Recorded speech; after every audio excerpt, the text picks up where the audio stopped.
அப்புறம் மதுரையில் ஒரு நடம் வாசிப்பாங்களே, அதை வாசிங்க.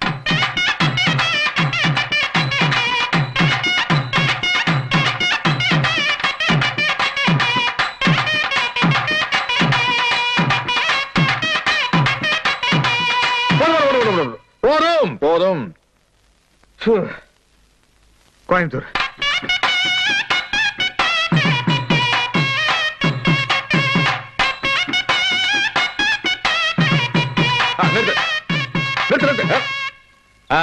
இப்ப என்ன பண்றீங்க? அது அதல்ல, தஞ்சாவூர். தஞ்சாவூர்ல ஆரம்பிச்சு அப்படியே மதுரை வழியா வந்து அப்புறம் கோயம்புத்தூர் பிடிச்ச ஒரு ஆம்காமிக்கிறீங்க. என்னங்க பஸ் ரூட் மாதிரி சொல்றீங்களே? கூட கூட பேசிட்டு குழந்தை போய் ஆசைப்படுற அழுக ஆரம்பிச்சானா நீ பாட்ட மாட்டான்.